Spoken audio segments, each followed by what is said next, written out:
Hello, hello! Another day, another kainan sere. At natuloy din kami sa Balay Mario after 10 years. Matagal ko na po kasing gustong pumunta at kumain dito, nga lang lagi kaming nakakalagpas.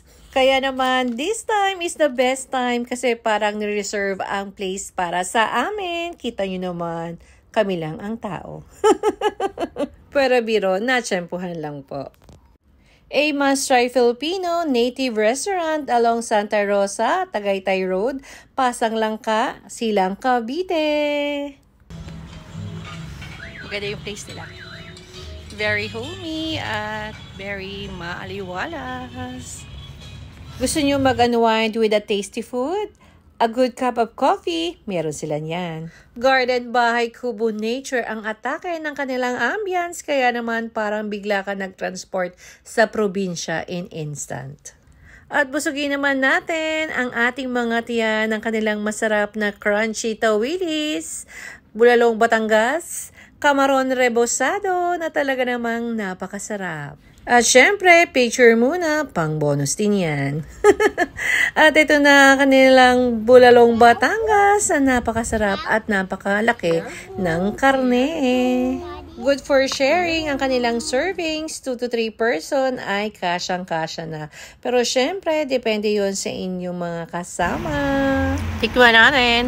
Nakakagat na. Actually, masarap yung sauce nila.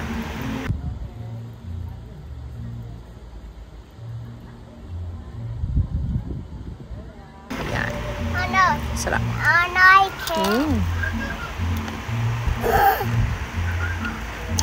Sarap. At kain naman tayo ng tawiris. Cute. Okay, eat. Oh, let's eat. Yum.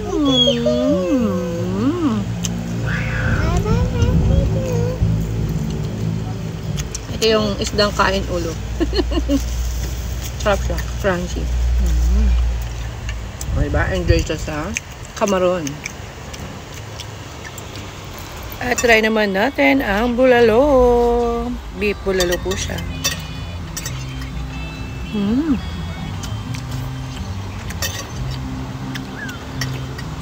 Ang lambot. Ang sarap ng sabaw. Good. Sarap. Sarap humigop ng sabaw.